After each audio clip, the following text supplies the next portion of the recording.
When I first started recording my Fender Tone Master, I thought I needed way more gear than I actually did. In this video, I'll show you the essentials that you need to get recording as fast as possible.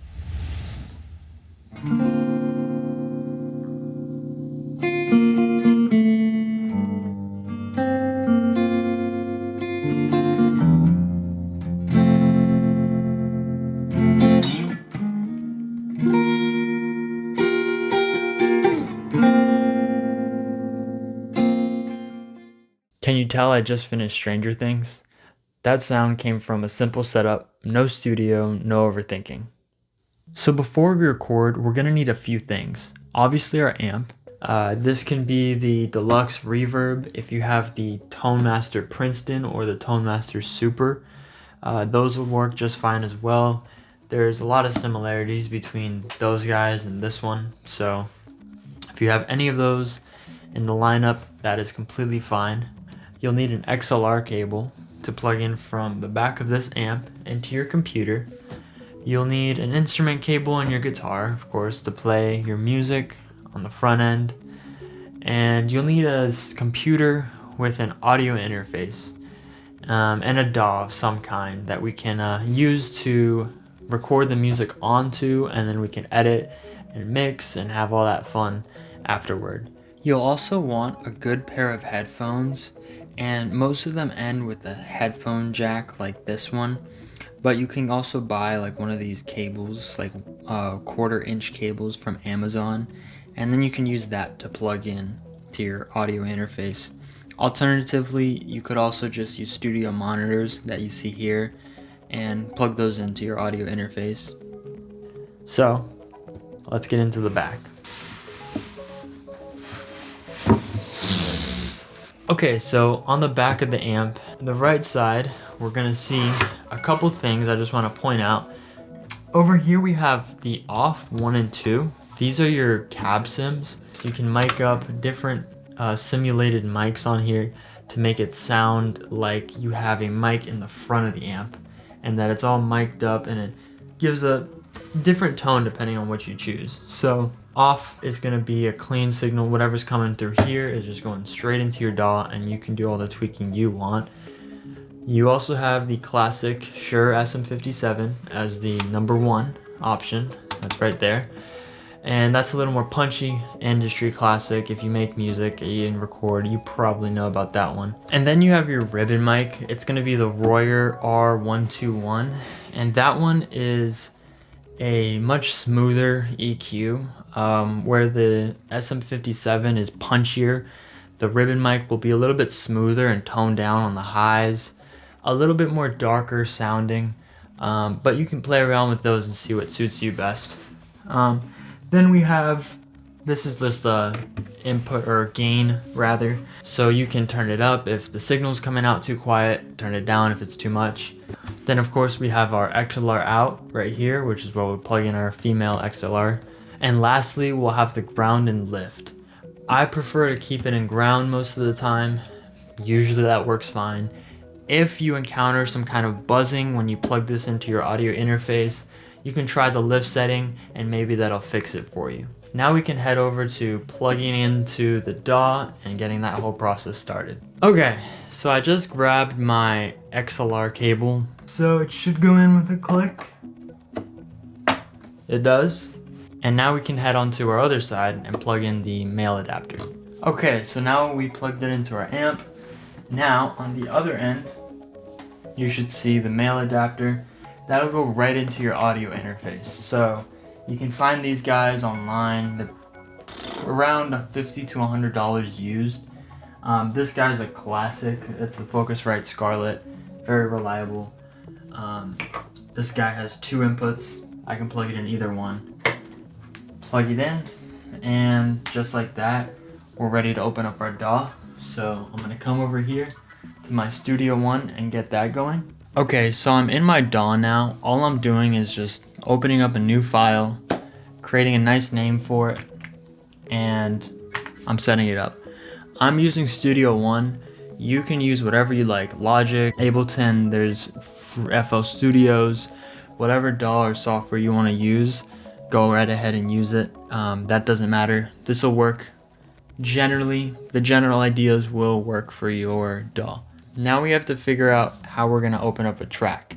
So on Studio One, and every DAW is a similar process, but you need to open up a track. You can usually go onto File or Edit, and there's a option. Sometimes on this one there's a track option, so I can hit Add Tracks, and that pops it right up for me really easily.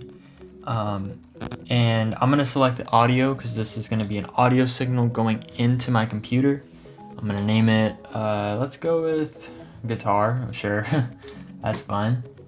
Let's make it red, that feels very guitar-like. I have it on the left side here, not the right one, so we're gonna go with the left input. Mono is gonna be okay here, no preset, main, that's all good. So, we can load it up, and now we're ready to plug in our guitar into our amp and start seeing if the signal comes through. I grabbed my guitar, I plugged in my instrument cable into my guitar, and now I just need to, of course, plug it into my amp, turn my amp on, and now we're ready to rock and roll. So, as you can see, I can hear the signal coming from my amplifier. Now, all the Tone Masters, if you want to turn that off, so it's just coming through here, there's a really nice button on the back where it just says mute. So if you find a mute switch and you don't want to hear your guitar over your speakers or whatever sort of studio monitors, maybe you're using headphones in your audio interface, these are all options that you can use to hear your audio output coming out of your audio interface. Okay, so I muted my amp. Now I want to hear it through my speakers, right? Right now I can't hear anything. You can go on your audio interface and you can turn your monitor dial up. That's going to allow the signal to travel through the speakers. Now you're going to hear something out of the speakers. So, one more thing we got to do. We just got to come on our DAW, and you have to find your monitoring button. On the track, it's probably going to be somewhere in there. You'll hover over it, you'll see monitor. Click that, and we should be able to hear our guitar now, which we do.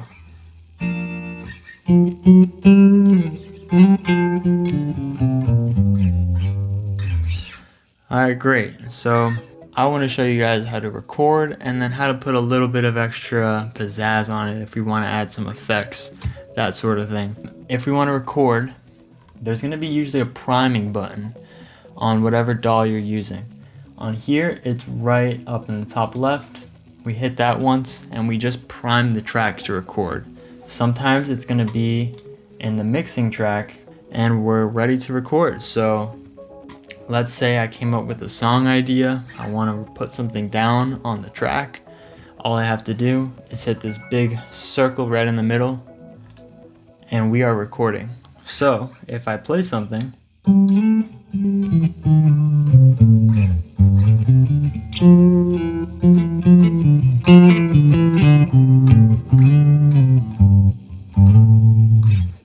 now you can see it recorded it on that very top track.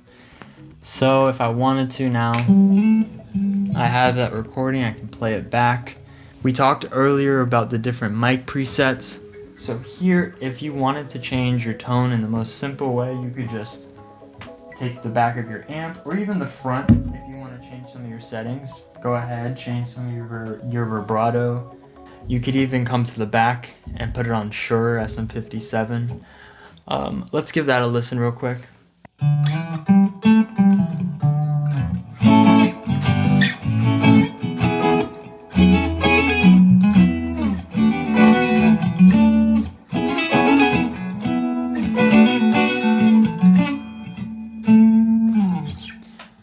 And that sounds pretty great. I'm gonna now try the Royer.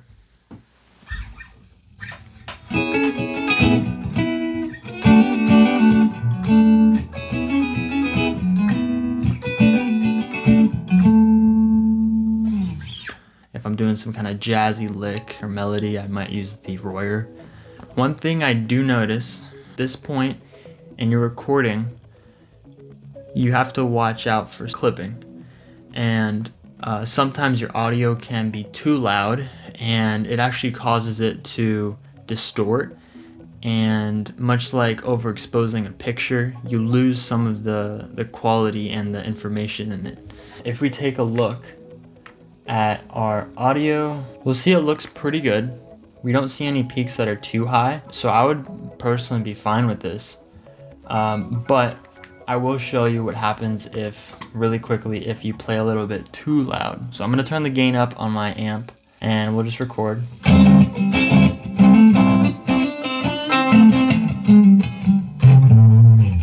So maybe you thought it sounded cool because it kind of sounded cool to me, but you don't always want a distorted sound, right? If we take a look at this audio, we see a lot of like clipping. Yeah, we're losing all that information. So that's why it has that kind of very raunchy sound to it, right? If we don't want that to happen, somewhere along in our chain, we need to turn the gain down. So that's ultimately what I use this guy for. On the audio interface, I'll tone down the gain. Alternatively, you could tone down the gain coming out of the amp, the ToneMaster amp. That's another gain that's kind of raising or lowering your signal, but I already have it pretty low on there, so I'm gonna do most of my tweaking on my audio interface, and that should work pretty well. Some of audio interfaces even have colors that will let you know when you are peaking or clipping. It turns red for me when I'm really clipping, and orange when I'm kind of in the danger zone. And then green, you'll see, is what the color is all the time if it's not yellow or red, or orange or red, excuse me. If you have some guitar pedals, now would be a great time to start pressing them and seeing what effects you want to add on. But me personally, I only have maybe one or two, so a lot of the effects I use are on my DAW. So I'll show you how to add a couple effects. You want to go to your mixing channel. Every DAW has some kind of mixing channel version. You'll go to your track and there'll be an inserts tab. You essentially are just looking for plugins. So it'll say inserts, maybe it says effects, something like that.